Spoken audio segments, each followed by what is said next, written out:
आप एक लक्ष्य में खूब पैसा कमाऊंगा। कुछ विद्यार्थी ऐसे भी मिल जाते हैं जो कहते हैं कि मैं सरकार खरीदने के लिए पढ़ता हूँ। कुछ तो शादी में दहेज पाने के लिए पढ़ाई करते हैं, कुछ लोग मकान बनाने के लिए पढ़ाई करते हैं, कुछ लोग मैनेजर और डॉक्टर और इंजीनियर बनने के लिए पढ़ाई करते हैं, कोई पद और सम्मान पाने के लिए। बहुत व्यक्ति ऐसे मिल जाते हैं, सर जो कुछ मैं करता हूँ उसके पीछे मैं नाम चाहता हूँ और कुछ नहीं चाहता, बस मैं चाहता हूँ मेरा नाम हो, पैसा मिले न मिले। ये सब बातें क्या गलत हैं? नहीं, गलत नहीं है।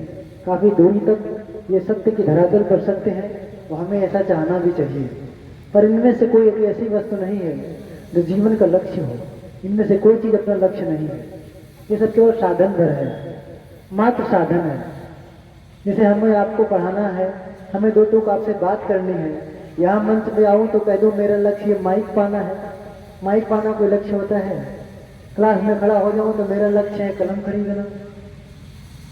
पढ़ने जाऊँ तो कह दो मेरा लक्ष्य है बैग लेना।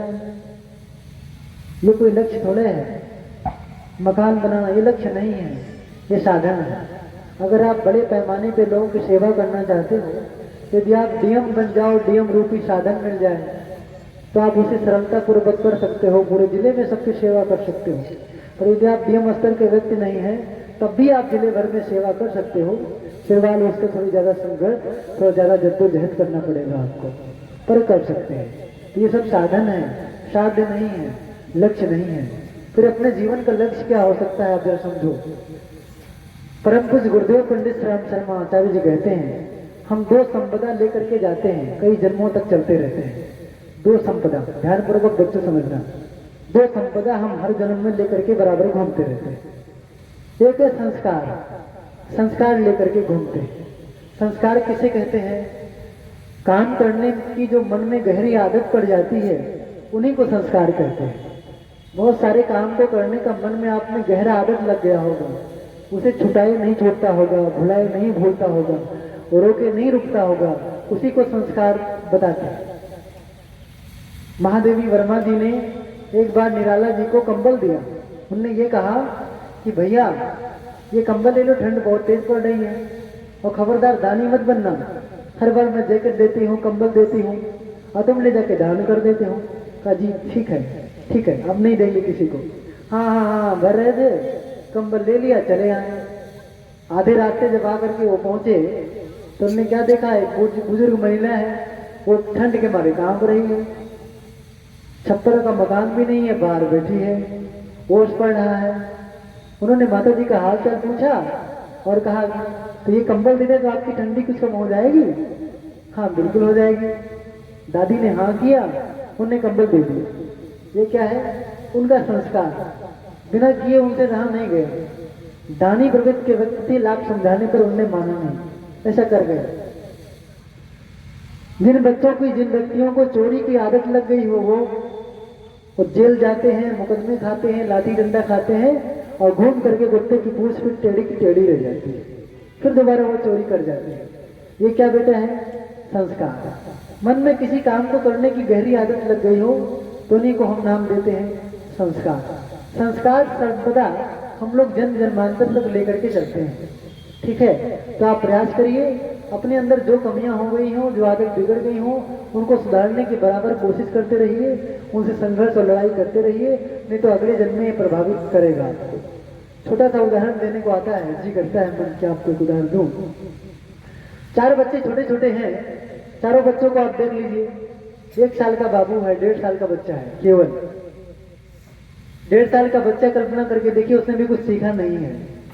एक बच्चे को आपने टॉफी दे दी, नमकीन दे दिया, बिस्किट दे दिया, और बच्चा अब उससे दोबारा मांगिए कि टॉफी बाबू मुझे दे दे, नहीं देगा। आपका सारा सामान ले लेगा, अपना सामान तो दूर, आपका सामान भी वापस नहीं करेगा। दूसरा बच्चा है, उससे आप टॉफी मांगे तो आप उसे कुछ भी मांगे, अपना पैंट शर्ट सब निकाल के दे देगा, वो अपना गुड्डा गुड़िया टॉफी बिस्कुट सब दे देगा, सब दे देगा, वो दे देगा। तीसरे बच्चा है, तीसरे बच्चे के पास आप जाएं तो आपको सीधा आपके ऊपर चढ़ बैठेगा और मुंह नोच लेगा। उसको नोचने की बड़ी आदत है, मुंह नोचने लेगा, दांत नोच लेगा, बाल खींच लेगा, कपड़े फाड़ देगा, ये करेगा। चौथा जो बच्चा है, चौथे प्रकार का बच्चा है, माँ बाप यदि बहुत दुखी हो, बहुत परेशान हो तो रेंग करके ऊपर चढ़ जाता है चेहरे को सहलाता है और जैसे अपने पिता को चुप करा रहा हो, आश्वासन दे रहा हो कि पिताजी आप घबरा क्यों रहे हैं, आपकी नन्ही सी बिटिया है तो कभी को बड़ी होगी, आपके सारे दुख दर्द को हर लेगी वो, आप परेशान मत होइए। एक बच्ची छोटी है, आंसू पोंछती है। 4 बच्चे 4 तरह के, एक ने केवल बटोरना जाना, एक ने केवल देना जाना, एक ने केवल मुंह नोचना जाना और एक ने केवल दुख हरना जाना। 4 बच्चे 4 तरह के। बताइए, सेम उम्र 1.5 साल का बच्चा कब सीखा बटोरना, कब सीखा देना, कब सीखा, कब नहीं सीखा। एक बच्चे ने पूरी जन्म में केवल बटोरा था। इतना बड़ा यज्ञ हो रहा है, जो लोग इसमें 10 पैसे दान नहीं कर सकते, जो लोग इसमें थोड़ा सा राशन नहीं दे सकते, जो लोग इसमें समय दान नहीं कर सकते, जो लोग थोड़ा भी सहयोग नहीं कर सकते, वो अगले जन्म में केवल बटोरने वाले ही बनेंगे। पैदा होते ही वो बटोरना केवल सीखेंगे। जो लोग दिल खोल करके यहाँ अपना रुपया, पैसा, अन्न, जल, वस्त्र जो भी उनके पास सबको दिए दे रहे हैं, साथ साथ तन मन धन सब श्रम और समय सबको दिए दे रहे हैं, उनका दिल चौड़ा हो रहा है, उनके भीतर दान की वृत्ति जग रही है। निश्चित मान के चलिए अगले फायदे का होंगे तो उनके देने का वे संस्कार बराबर बना रहेगा। चौथा बच्चा मुंह नोचता है, मुंह नोचता है क्योंकि उसने पूरे उम्र भर कई जन्मों तक केवल पिस्टल चलाया है, गाली दिया है, झगड़ा किया है, मुकदमेबाजी करी है। यही वह कारण है कि उसके अंदर ये गया नहीं। चौथा बच्चा आंसू पोंछा है, संत रहा होगा, लोगों के आंसू पोंछा होगा, लोगों का दुख दूर किया होगा, उसके इसीलिए उसके भीतर ऐसी भावना, ऐसी वृत्ति है। तो हम लोग ये संपदा लेकर के जाते हैं। जो दुर्गुण अपने से चिपक गए हैं, अगले जन्म में भी वो हमें परेशान करने वाले हैं। जो सद्गुण अपने साथ लग गए हैं, निश्चित रूप से जन्म जन्मांतर तक हमारा उद्धार और भला करने वाले हैं। ये हमको बराबर अनुभव करना चाहिए, महसूस करना चाहिए। पहली संपदा हम लोग जन्म तक लेके जाते हैं, उसका क्या नाम है बेटा? मन की गहरी आदत। दूसरे शब्दों में क्या बोलते हैं उसे? संस्कार कई जन्मों का होता है। तो बच्चा आया तो वो माँ को खुगवा लिया, पिताजी को खुगवा लिया, झगड़ने लगा, मार करने लगा, लाख समझो मन में नहीं करे। मांस खा रहा है, वो कुत्ते को डंडे से मार रहा है, गाय को डंडे से मार रहा है, भैंसे को भाला पहुंच रहा है। माँ भी तबाह हो गई। उनने पूछा, सर जी ये क्या कर रहा है? हमने कहा देखो ये पिछले ही जन्म में है तो शेर रहा होगा, तो सियार रहा होगा, नोचा रहा होगा ना। तो नोच नोच के जिसने पूरा जन्म बिताया है, पहली बार आदमी बना, इसलिए वो संस्कार अभी गया नहीं है।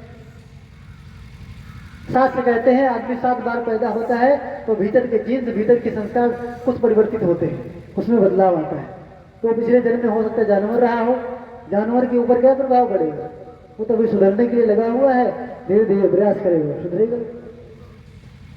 पहली संपदा हम लोग कई जन्मों तक संस्कार लेकर के जाते हैं। दूसरी परम पूज्य गुरुदेव ने कहा, दूसरी संपदा हम लोग जन्म जन्मांतर जो लेकर चलते हैं उसका नाम है कर्म। क्या बोया वही काटेंगे आप। जैसा आज आपने किया वैसा। यहाँ बहुत सारे बच्चे हैं, मैं मना करता हूँ बेटा बात नहीं करना, हमारी बात को ध्यानपूर्वक सुनना। वो लोग बात करते रहते हैं, मस्करी करते रहते हैं, जब उनका ढाती होते हैं। उनसे कह दिया बेटा लाइन से खड़े हो जाओ, प्रदर्शनी लगी है, छेड़छाड़ मत करो। हमारा उपहास उड़ाते हैं जैसे मैं उनका नाती लगता हूँ, जैसे हमको सिखाने के लिए आए हैं, इस तरह से। है कि नहीं? नहीं, ये गलत बात है। ये आपने बोया है। कोई व्यक्ति लेक्चर दे रहा है, उसकी बात को आप ठीक से सुनने के लिए राजी नहीं है। जब यही मंच कभी आपको मिल जाएगा तो आपकी बात की भी कदर कोई करने वाला नहीं मिलेगा, क्योंकि यही आपने बोया है वही आपको मिलेगा। कर्म कहीं जाता नहीं है, हमने जो बनाया है वो हमको मिलेगा। इसीलिए प्राय हमको कर्मों से बराबर सावधानी बरतनी चाहिए। जब भी कोई काम करें तो 100% विचार कर लें, क्योंकि संसार में सब कुछ गलत हो सकता है। कर्म का सिद्धांत, उसका विधि विधान वह काटते हैं। उसी संसार का कोई व्यक्ति, कोई शक्ति काट नहीं सकती है। यदि आपने अच्छा किया होगा तो वह आप तक आएगा, देर सवेर आपको मिलेगा। यदि आपने बुरा किया है तो उसे भी संसार में कोई व्यक्ति उसे छुटकारा नहीं दिला सकता, वह आपको मिलेगा। एक बात जरूर हो सकती है, परम पूज्य गुरुदेव ने लिखा है कि अगर आपसे कुछ पाप हो गया हो, कुछ भूल हो गई हो, तो अपने गुरु के सामने बिल्कुल निष्पक्ष होकर के, पूरी भावना के साथ उनसे आप वो गलती कहिए कि हमसे गुरुदेव ये अनभला हो गया, गलत हो गया। तो गुरु का दरबार ऐसा है, गुरु की दुनिया ऐसी है, गुरु की शक्ति ऐसी है। गुरु साक्षात परब्रह्म, सीधे परमात्मा का प्रतिनिधित्व करता है। गुरु से आपने कह दिया तो आपका वो जो पाप है वो कन्वर्ट हो जाएगा।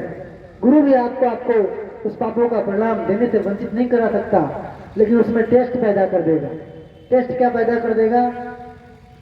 किसी जन्म में हरिश्चंद्र जी से बड़े पाप हुए रहे होंगे, उनने बहुत गलती करी रही होगी, बहुत गलती करी रही होगी, तभी उनके बेटे को सांप काट लिया, उनको सब कुछ दान कर देना पड़ा, भिखार हो गए, परेशान हो गए, अंत तक कष्ट सहे। यह उनके जन्म जन्मांतर तक का किया हुआ पाप रहा होगा, उसी का परिणाम उनको मिला। लेकिन उसमें टेस्ट हो गया, क्योंकि उन्होंने अपने गुरु के कहने का मार्ग, वशिष्ठ जी का कथन माना और उनके बताए हुए तब तक वो चल रहे थे, इसीलिए उसमें टेस्ट आ गया। उन्होंने उस रास्ते पर चल करके चाहे जितना कष्ट सहा हो, लेकिन उनकी दुनिया अजर अमर हो गई। हमें छोटी सी कथा याद आती है, गांधी जी कहीं नौटंकी नाच देखने के लिए गए थे, जिसे हम अपनी भाषा में, हम सभी लोग आधुनिक भाषा में पिक्चर कहते हैं, फिल्म कहते हैं, नाटक कहते हैं। तो नौटंकी नाच देखने गए थे, गांव लगा हुआ था, वहां जो पाठ खेल रहे थे, जो वहां का विषय वस्तु था वो था सत्य। हरिश्चंद्र की तरह से लोग नाटक कर रहे थे। देखा उस नाटक में हरिश्चंद्र ने सत्य के लिए पूरे जीवन को कुर्बान कर दिया, बच्चे को कुर्बान कर दिया, परिवार को कुर्बान कर दिया। वह मूवी खत्म नहीं हुई तो उनके भीतर से एक भाव भरा संकल्प जाकर के आया, फिर संकल्प जाकर के आया। उन्होंने कहा आज के बाद मैं पूरी उम्र में सत्य बोलूंगा, सत्य के सिवा कुछ नहीं बोलूंगा। वो पूरी दुनिया के इकलौते ऐसे व्यक्तित्व रहे हैं जिन्होंने जीवन में सत्य का प्रयोग किया है और अपने जीवनी में लिखा है, पूरी जिंदगी में केवल 4 बार वो मौके आए हैं जब हमने झूठ बोले हैं, नहीं तो हमने कभी भी झूठ का सहारा नहीं लिया है। पूरी जिंदगी में केवल 4 बार जिंदगी में हमने झूठ बोला है, और हम आप 4 घंटे में 40 बार से भी ज्यादा झूठ बोल देते हैं। बताइए, हरिश्चंद्र को बहुत कष्ट मिला, पर गुरु से जुड़े हुए थे, इसीलिए हमारे देश के राष्ट्रपिता भी उनसे बहुत कुछ सीखते हैं, ऐसा जीवन जी गए हो। तो हम सभी को ये मानना चाहिए, हमने जो बोया है वो काटा है। गलती हो गई हो, पिछला कोई फर्क नहीं पड़ता, आज से ठीक करो। 2 चीजें छोटी छोटी 2-3 घटनाएं आपको बता करके अपनी बात रखूंगा। कर्म जो भी आपका मिलेगा, बहुत बच्चे मच्छर मारने के शौकीन हैं, हल्का सा काटा चट से मार खत्म। बहुत बच्चे चूहा मार देते हैं, थोड़ा सा चावल खा लिया मार फेंक दिया। बहुत बच्चे चूहा खा भी लेते होंगे, इसमें वाले नहीं खाते होंगे, आपसे पढ़े लिखे हैं संस्कारी, पर बहुत बच्चे खा लेते हैं मार के, मछली खा लेते हैं, मांस मदिरा खा लेते हैं, उनको कोई दिक्कत ही नहीं होती। कौरवों और पांडवों का युद्ध क्षेत्र सजा हुआ था, दोनों के बीच में लड़ाइयां और जंग छिड़ी हुई थी। जब देखा कि अर्जुन को इतनी दुर्बुद्धि आ गई है, इसको यही नहीं पता हम क्या करेंगे, किसमें हमारा और देश का भला होगा, धर्म की स्थापना करने के लिए भगवान का साथ देना है और से सम्मान का अद्वितीय सहभागी बनना है, अधिकारी बनना है। उनको पता नहीं पड़ रहा था, उनको पढ़ाते पढ़ाते समझाते समझाते कृष्ण भगवान थक गए। तब उन्होंने अपना वास्तविक दर्शन कराया, गुरु साक्षात ब्रह्म, सीधे गुरु का रूप लिया और परमात्मा का दर्शन कराया। परमात्मा के रूप में, विराट महाकाल के रूप में उसी बीचों बीच में प्रकट हो गए। तो अर्जुन जी ने उनका दर्शन किया। सभी लोगों ने जो दिव्य चक्षु वाले थे सब ने उनका दर्शन किया। तो विदुर का नाम आपने सुना होगा, दुर्योधन के, शायद धृतराष्ट्र दुर्योधन के पिताजी का नाम, सही में कह रहा हूं ना। अंधे थे वो अंधे थे। भगवान श्री कृष्ण वो शिकायत करने के लिए पहुंच गए। उन्होंने कहा भगवान मुझे ये बताइए कि मैं अंधा क्यों हूं, आखिर मैं अंधा क्यों हूं, मेरी आंखें क्यों चली गई, ऐसा मैंने क्या पाप किया था। ये मुझे भी आंखें होती तो आपका वो दिव्य दर्शन मैं भी तो कर पाता, मैंने क्या गलती करी थी, आप हमें उसे बताइए। उनने कहा देखो अवश्य तुमने कोई ना कोई भूल करी होगी जाने अनजाने में, तभी ऐसा परिणाम मिला है।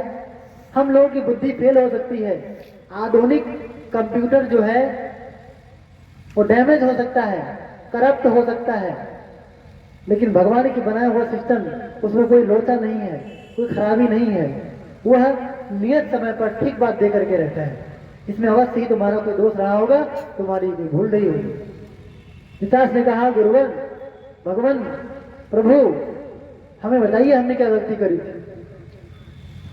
उन्होंने उनको सामने बिठाया, ध्यानस्थ अवस्था में ले गए, 15 बोलते हैं। 15 में लेके गए, उन्हें जन्म जन्मांतर की यात्रा कराई। एक जन्म, 2 जन्म, 5 जन्म पिछला देख लिया। कहा तुम पिछले जन्म में ऐसा कोई पाप नहीं किए थे जिसमें तुम अंधे हो सकते थे। उसके पहले का जन्म 10 जन्म, 15 जन्म, 20 जन्म, 100 जन्म उनको दिखाया। उसमें उनका कोई एक ऐसा दोष नहीं मिला जिसके नाते उनको अंधा होना पड़े।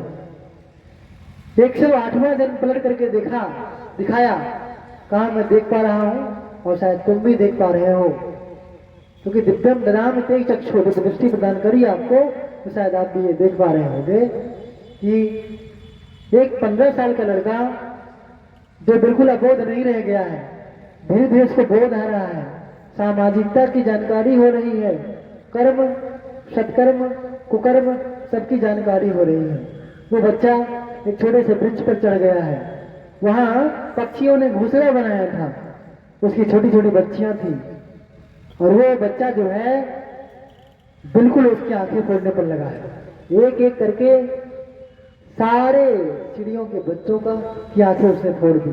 मैं देख रहा हूं, वह बालक का रूप, रंग, शरीर कुछ और है, पर उसके भीतर जो अंतर चेतना है वो तुम्हारी चेतना है जो आज धृतराष्ट्र के शरीर में है। वह कर्म पक गया, इसीलिए आज वो परिणाम देने पर राजी है, इसीलिए वह आपको परिणाम दे रहा है, और निश्चित रूप से इसे भोगना चाहिए। कर्म कभी भी लौट करके आएगा। हम लोग सोचते हैं आज हमसे गलती हो गई, शायद ये छूट जाएगा, इसका परिणाम हमको न मिलेगा, और ऐसा कभी संभव नहीं हुआ है। जो कुछ हमने करी है उसका परिणाम, सत्य परिणाम, दुष्परिणाम, वह हमको अवश्य मिल करके रहेगा। इसलिए जब भी हम कोई काम करें पूरे 100% सावधानी के साथ उसे हम लोग करने के बराबर कोशिश करें। जो भी करें आप व्यवस्थित करें। परम पूज्य गुरुदेव ने लिखा है, कोटेशन, आप बच्चे हैं, आप लोग जो है बाल संस्कार शाला से भी संबंध रखते हैं, ऐसे विद्यालय से भी संबंध रखते हैं जहाँ संस्कारित बच्चे आप सभी का क्लास लेते हैं और आप सभी को जीवन जीने की कला, आर्ट ऑफ लिविंग आपको देते हैं। सौभाग्यशाली हैं वो, तो आपको बताते होंगे क्या करना चाहिए क्या नहीं करना चाहिए। हम लोग बराबर फोक के कोई काम करें। परम पूज्य गुरुदेव ने कोटेशन लिखा, सदवाक्य उनका एक है कि हम दूसरों के साथ वैसा व्यवहार न करें जो हमें अपने लिए पसंद नहीं है। आप लोग किसी का मजा लेते हो, ठीक बात है, लो कोई दिक्कत नहीं, तो गुरुदेव ने एक सूत्र दे दिया है, लौट करके देखो कि आपको कोई मजा लेगा तो आपको अच्छा लगेगा, यदि नहीं तो आप दूसरों के साथ ऐसा नहीं करना चाहिए। आप किसी को गाली देते हो, क्या आपको गालियां पसंद है? यदि नहीं तो हमें दूसरों के साथ ऐसा नहीं करना चाहिए। जब आप आते हो यहाँ तो बैठने के लिए गद्दा ढूंढ लिए, सोफा ढूंढ लिए, खुद बैठ गए, जो आपको अच्छा लगता हो उसे दूसरों के सामने परोसना सीख लेंगे तो भगवान की शक्तियां आपके आगे पीछे घूमना शुरू हो जाएंगे। परम पूज्य गुरुदेव कहते हैं, हमने अपना दिल चौड़ा कर दिया है, अपने दिल की दुनिया बड़ी कर दी है, इतना बड़ा कर दिया है जिसे लोग वसुधैव कुटुंबकम केवल कहते हैं। और कुछ महापुरुष आए जिनने वसुधैव कुटुंबकम को जिया, पर हमारी दुनिया तो इतनी चौड़ी है जिसके जीवन में, जिसके प्राणों में, जिनकी आत्मा में, जिसके हृदय में पूरी दुनिया समा जाए। इतना बड़ा हृदय हो गया हमारा। हम सभी को फूक के काम करना चाहिए, क्योंकि उन्होंने अपने लिए जो अच्छा था वो सबको बांट दिया। जमीन से लेकर के संपत्ति तक, आभूषण से लेकर के वस्त्र तक, इवन एक जो है रूल्स चलता है, लोग शरीर दान करते हैं, सरकारी रूल से आप शरीर का दान कर सकते हैं। कैसे? आप जाकर के वहां लिखवा दीजिए कि यदि मेरी मृत्यु होगी तो इस शरीर को जो है देश के काम लाया जा सकता है, इस बॉडी में कोई पार्ट्स यदि हो उपयोगी तो इनका सदुपयोग किया जा सकता है। हम आप सौभाग्यशाली हैं, ऐसे गायत्री परिवार से, ऐसे विराट परिवार से हम लोग जुड़े हैं, जो जिसके प्रणेता, जिसके जो है प्रमुख श्रद्धेय डॉक्टर प्रणव पंड्या जी, श्रद्धा जी, सैल जी जिन्हें लोग कहते हैं, उन दोनों ने अपने बॉडी को डोनेट किया है सरकार को। ये आपको बताना चाहिए, हम सबको ऐसा करना चाहिए। अवसर लगे तो, मरने के बाद क्या होगा, जरा देने में क्या बुद्धिमत्ता है, कुछ लग जाए, अच्छा लग जाए, क्या फर्क पड़ता है। इसका सरकारी प्रोसेस है, ऐसा किया जा सकता है, इसमें कोई बुराई नहीं है, मानता है तो अपने गुरुदेव ऐसे रहे जिन्होंने ऐसी परंपरा चलाई, शरीर तक उन्हें दान कर दिया। हमें छोटी सी कहानी, छोटी कथा उनके जीवन की याद आती है। बैठ करके चारपाई पे चद्दर पड़ा हुआ था, गुरुदेव बैठ करके प्रवचन कर रहे थे। प्रवचन में चींटियां लाइन लगा करके उस चक्र पर घूम रही थी। एक कार्यकर्ता उठे, कहा आप गुरुदेव चींटी जा रही है, आपको नोच रही होगी, काट रही होगी, लाइए मैं झाड़ करके फिर से बिछा दूं तो अच्छा रहेगा। परंतु उस गुरुदेव का जवाब हमारे हृदय तक जाना चाहिए। उन्होंने कहा देखो 75 वर्ष से अधिक की आयु मेरी हो गई है, अभी तुम लोगों के लिए भी शरीर काम आने वाला नहीं है। लड़खड़ाता है, इसमें ज़्यादा दम तो नहीं रह गया है। अब मानव के लिए भी, विश्व के लिए भी बहुत कुछ ये नहीं कर सकता है, तो कम से कम इन चींटियों के काम आ जाने दो। तुम प्रवचन सुनने के लिए बैठे हो, तुम प्रवचन सुनो, वो काटती रहेगी, मैं बोलता रहूँगा। कितना काटेंगी, जैसे सुई लगाते उतना दर्द होता है, ऐसा ही है। कोई दिक्कत नहीं, अगर उनको इतने रस आता है तो मेरा शरीर भी उनके लिए न्यौछावर है। जिनने अपने शरीर तक दान कर दिया उनके लिए क्या क्या देने के लिए राजी नहीं है। यहाँ बैठी मुझे लगता है 25% बच्चे ऐसे हैं जो गुरुदेव साक्षात आए और कहते हैं दोबारा भगत सिंह की तरह तुम्हें फांसी पर लटकना है, क्या तुम जाओगे? तो यहाँ ऐसे बच्चे भी बैठे हैं जो कहते हैं वो एक बार लटके थे, मुझे आप 25 बार लटकाइए गुरुदेव। आप कहिए तो सही, गला भी हाजिर है, पूरा शरीर हाजिर है, अब एक बार आदेश तो करिए। जिनने अपने शरीर को दान कर दिया उनके लिए करोड़ों की मात्रा में, करोड़ों की संख्या में शरीर दान करने के लिए तैयार है। उनने ऐसा बोया था, उनने ऐसा पाया, हम जैसा बोएंगे वैसा पाएंगे।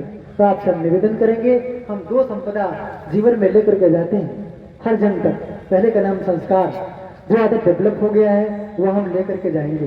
दूसरे का नाम क्या है? दूसरे का नाम यह है सत्कर्म, कर्म। जो कुछ कर्म करेंगे वो हमें आज नहीं तो कल मिल करके जाएगा। कर्म लेकिन ऐसे ही मिलता है जैसे हम सभी लोग बीज बो देते हैं, प्रतीक्षा करते हैं, इंतजार करते हैं, सिंचाई करते हैं, गुड़ाई करते हैं और मौसम का इंतजार करते हैं। मौसम में वृक्ष बड़े होते हैं और फल लग जाते हैं, पक जाते हैं, पक जाने के बाद तब वो फल देते हैं। हम सभी लोग जब भी कोई कर्म करते हैं तो उसमें वो पकने में समय लगाता है। उसमें 5 दिन, 10 दिन, साल भर, 10 साल, महीना, साल भर, 6 महीने, 6 जन्म तक भी लग जाता है। उसमें ऐसा भी हो जाता है। तो कर्म के पकने में देरी है, बीज पक जाएगा तो परिणाम देगा। तो हम सभी को निश्चित रूप से ऐसे प्रत्येक कर्म को करने के पीछे बराबर की सावधानी रखनी चाहिए। आइए, अपने जीवन का लक्ष्य ये है कि हम लोग संस्कार की संपदा को इकट्ठा करें, एक, और दूसरा ये है हम लोग सत्कर्म करते रहें, 2। ये 2 संपदा अगर आप इकट्ठे रहेंगे, इकट्ठा किए रहेंगे तो निश्चित रूप तक आज भी आप भले में हैं और कई जन्मों तक ही नहीं, जब तक आपका इस संसार में शरीर में अस्तित्व बना रहेगा तब तक आप प्रसन्नचित रहेंगे, आनंदित रहेंगे और आप मुक्त अवस्था में अपने जीवन की यात्रा का निर्वाह करते रहेंगे। हम आपसे निवेदन करेंगे, आप सार संक्षेप में 3 बातें और बोलूंगा। तो संस्कार और सत्कर्म बनाने के लिए हम क्या करें, उसके पीछे मोटा मोटा हिसाब है। 3 भागों में आप डिवाइड कर लीजिए। पहला तो ये, जीवन का पहला आप लक्ष्य ये रखिए आप सभी लोग कि हम लोग अपने गुणों का परिशोधन करते रहेंगे। क्या करना है बेटा? गुणों का परिशोधन। आप सुबह से शाम तक जांचिए हमें कौन सा ऐसा दुर्गुण है जो पीछे लगा हुआ है और हमारा विकास जो है करने में अवरुद्ध करते रहते हैं। वो कौन सा गुण है, कौन सा दुर्गुण है? तो आपको पता पड़ेगा। हम सब विद्यार्थियों में एक गुण है जो चुपके से बैठा रहता है, उसका नाम है आलस्य। वो बराबर बना रहता है, बराबर बना रहता है। कितने बच्चों से प्रदर्शनी कही गई होगी, अरे चलो कल कर लेंगे, परसों कर लेंगे। आज जब सब देखा तो लालच आती, अपना तो कुछ है ये नहीं, है कि नहीं? आलस नहीं आया होता तो आज यहाँ भी किसी न किसी कार्य में आपकी सहभागिता होती। वैसे भी यहाँ पहुँच करके जो आप ज्ञान अमृत पी रहे हैं, परम पूज्य गुरुदेव की धारा को अपने भीतर तक प्रवेश करने दे रहे हैं, वो भी आपके लिए अमूल्य है। लेकिन फिर भी आपका जो है मंच तक स्थान होता तो भी बड़ा अच्छा लगता। तो पहले हम आपके भीतर दुर्गुण, पहला नंबर 1 क्या है? आलस्य।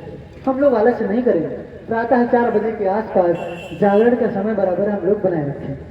Early to bed and early to rise makes a man healthy and wise. If we get up early in the morning and we go to bed properly at real time, regular, properly, हम बराबर आपको सुझाव देते हैं we have to go to bed at 9 or 10 o'clock near about, ऐसे ही हमको करना चाहिए। आगे पीछे जब मन करा जब सोता, जब मन करा जागा, ये बात अच्छी नहीं है। हम लोग 55 में तो ही पढ़ लेते हैं, early to bed and early to rise makes a man healthy, wealthy and wise. If we get up early in the morning and go to bed early in the evening time, at night, first of all, we'll maintain our health.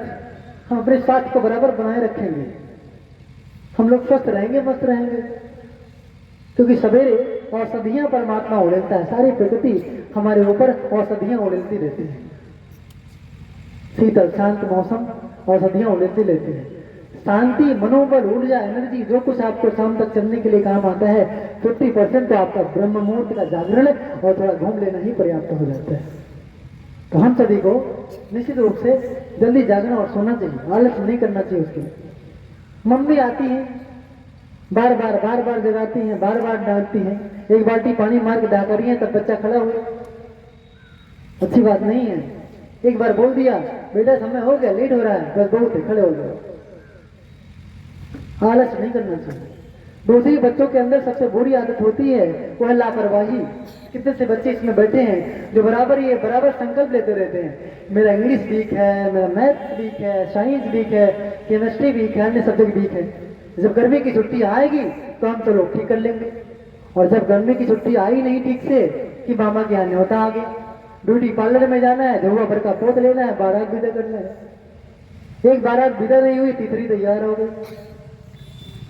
बारात विदा होते होते कूड़ा कचरा खाते टहलते खत्म हो गया, समाप्त। तब तक कटैया चालू हो गया। अब हम काटने और लादने में जब भिड़ गए और बटोरने में भिड़ गए, सजोने में भिड़ गए, तब तक गर्मी आ गई प्रचंड। गर्मी आ गई तो पता लगा उसका समय आया, बारिश आ गई। फिर से आप लोग जहाज के आदमी हैं, आपको कनई करना है, आपको रोपाई करना है, न जाने क्या करना है। फिर कोचिंग चल गई, फिर सारे सब्जेक्ट खोपड़ी में लग गए, विद्यालय भी चालू हो गया। क्या करें क्या करें आप? लापरवाही खा लिया। ये लापरवाही ना हुई होती तो आप लोग गर्मी का सदुपयोग करके ठीक बन गए होते। कल कर लूंगा, परसों कर लूंगा, कल परसों क्यों कर लूंगा, अभी क्यों नहीं कर सकता?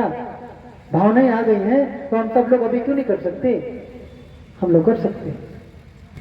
तो हम लोग जो है संस्कारों की संपदा लेकर के जाते हैं, जिसकी दो धारा चलती है, एक सुसंस्कार, एक कुसंस्कार। कुसंस्कार वे जिनके नाते हम बहुत परेशान हैं, आलस्य है, ईर्ष्या है, गुस्सा है, चिड़चिड़ापन है, लापरवाही है, हमको बहुत परेशानी करते हैं। तो संस्कार एक संपदा हो गई और दूसरा सत्कर्म, कर्म हमारे, वो कर्म भी, सत्कर्म भी, कुकर्म भी, यही हम दो संपदा लेकर के जाते हैं। तो हमें लक्ष्य भी ऐसा कुछ रखना चाहिए कि जो सार्थक हो। तो हम लोगों का जो पहला लक्ष्य है वो होना चाहिए विद्यार्थियों का कि हम सभी लोगों को पहला जीवन का लक्ष्य गुणों का संशोधन करते रहे। हमने क्रम रखा था कि हम लोग आलस्य से परेशान हैं, दूसरा क्रम रखा था लापरवाही से। हम लोग जब भी कोई काम ठानते हैं संकल्प पूर्वक नहीं करेंगे, आज करेंगे, कल कर लेंगे, ये चलता रहता है। विद्यार्थियों में अगली कड़ी आती है ईर्ष्या। ईर्ष्या बहुत परेशान करती है। अक्सर बच्चे ये कह देते हैं, सर जी मैं इस कोचिंग में पढ़ने नहीं जाऊंगा। कहा है बेटा? बस इसलिए नहीं पढ़ने जाऊंगा क्योंकि वहां हमारे चाचा का लड़का पढ़ता है। उससे कोई आत्मीयता रही नहीं गई है, चाचा का लड़का जहां पढ़ेगा वहां मैं जाऊंगी नहीं। हमने 3 इडियट मूवी देखी थी, उसमें देखा कि जब एक दोस्त पास हो गया तो एक बच्चा बड़ा दुखी हो गया, क्योंकि 2 मित्र थे, दोनों दुखी हो गए। तो उसने एक बात बोली, उसने कहा देखो जब मित्र जो है फेल होता है तो दुख होता है, और जब वो आगे जाता है तो बहुत ज्यादा दुख होता है। ये ईर्ष्या है। एक बच्चा 90% आ गया, हमारा 88 आ गया, तो हम लोग उससे परेशान हैं। छोटी सी कथा आती है, पड़ोस में एक व्यक्ति कार लेकर के आया। जैसे ये पता पड़ा वो कार बुक करवाने लखनऊ गया है, पड़ोसियों की खबर लगी तो पड़ोसी मार्केट चला गया, 2-3 डब्बा छेना ले आया, बांटने लगा। तब तक कार लेकर के वो आ गया। उसको भी कहा भाई साहब मुंह मीठा करिए। कहा आपको कौन सी खुशी है? कहा कार आई है, यही खुशी, और कौन सी खुशी? अच्छा कहा, तो उसको भी बड़ी प्रसन्नता हुई। कहा कार मैं लिया हूँ, खुशी इसको है, और खुशी कोई बनावटी नहीं थी, हृदय की थी। मैं तो कहता हूँ 2 डब्बे की मिठाई की कीमत तो उसने आज कार खरीद ली। जब भी उसे आवश्यकता पड़ जाए तो उस कार वाले की हिम्मत नहीं है कि वो ये कह दे कि मैं आपको आपकी सेवा में से हाजिर नहीं कर सकता। ये तब होता है जब कोई विकसित हो और हमें खुशी को प्रसन्नता हो। ऐसा नहीं करें। गुस्सा बच्चों को खूब खाता है, हम लोग बराबर क्रोध के नाते कितने परेशान हैं। बाद में पता आता है कि गुस्सा किया था, टेलीविजन नहीं फोड़ा होता, मोबाइल नहीं तोड़ा होता, 4-5 दिन तक भूखे पेट नहीं रहे होते गुस्से के नाते, तो बहुत कुछ नुकसान से हम बच जाते हैं। तो गुणों का संशोधन पहला जीवन का लक्ष्य। दूसरा लक्ष्य यह है कि हमारे कर्तव्य क्या है।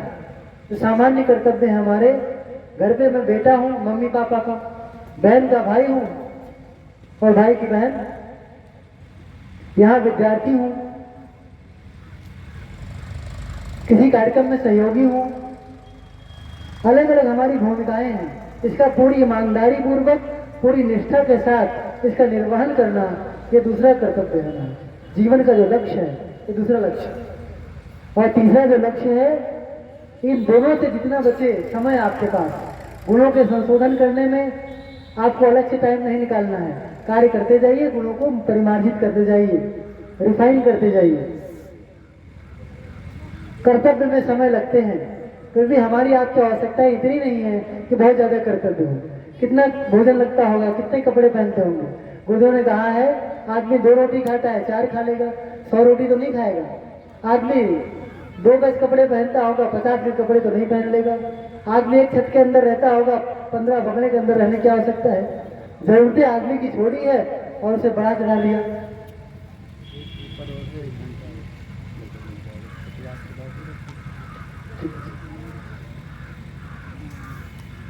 तो अपनी आवश्यकताएं बिल्कुल थोड़ी है, समय बहुत बच जाता है। उसे आदमी भोजपुरी गाने सुनने में लगा है, लोगों को गाली देने में लगा है, अनावश्यक काम करने में, टाइम खर्च करने में, पबजी खेलने में, तरह तरह काम करने बाद लगा हुआ है। अब बताइए। तो तीसरा जो जीवन की कड़ी है, लक्ष्य की कड़ी है, वो है परमार्थ। दूसरों की सेवा में कितने काम आते हैं। आपको पता ही कार्यक्रम करवाने वाले कौन है। इस कार्यक्रम का जो सर्वाधिक उम्र रखने वाला व्यक्ति है उसका नाम है दुर्गेश सर। उनकी आयु बहुत ज्यादा होगी तो 25 साल, बाकी सब के सब अंडर 20, 20 साल 18 साल। वही बच्चे पाई जोड़ करके इकट्ठा किए, फावड़ा चलाने से लेकर के यहाँ ये सब बनाने से लेकर के जो सामने गेट वगैरह लगा है, सर्वस्व करने के लिए बच्चे ही तैयार हैं। सारा कुछ बच्चों ने किया है, समय दिया होगा इसके लिए। क्यों? क्योंकि इस पंडाल से, इस परिसर से बहुत लोग सीख करके जाने वाले हैं। ये परमात्मा का कार्य हुआ, इसके लिए उन्हें समय दिया, श्रम दिया, जो भी उनसे अंशदान बना। इसमें बहुत सारे ऐसे बच्चे बैठे हैं जिन्हें पूरे साल भर से नमकीन बिस्कुट खाना बंद किया, और उस नमकीन बिस्कुट का भी पैसा जो बचा होगा उसको ला करके इस सहयोग में दे दिया होगा। कहीं किसी घर रसीद करवाने के लिए कोई नहीं गए, फिर भी वो सारे कार्यक्रम हो रहे हैं। और आप देख लीजिए, आपकी व्यवस्था भी देख लीजिए। ये बच्चे थे जिन्हें समझ दिया। हम सभी को परमार्थ में काम करना चाहिए। जहाँ भी गांव में साफ सफाई हो रही हो, किसी के यहाँ शादी विवाह हो रहा हो, पत्थर उठाने से लेकर के झाड़ू लगाने तक जो जो अपने से बन पड़े वो सारे काम में अपने को भागीदार बना दीजिए। यही 3 लक्ष्य हैं, यही 3 चीजें आपको संस्कार भी दे देंगे, यही चीज आपको सत्कर्म में दे देंगे, जिसके नाते आप जन्म जन्मांतर तक प्रसन्न भी रहेंगे, आनंदित भी रहेंगे और जीवन के लक्ष्य को भी प्राप्त कर सकेंगे, जिसको आप मोक्ष भी कहते हो, मुक्ति भी कहते हो, परमात्मा की प्राप्ति भी कहते हो, या अन्य संदर्भ में जो भी कुछ कहते हो, अन्य शब्दों में आप प्राप्त कर सकते हैं।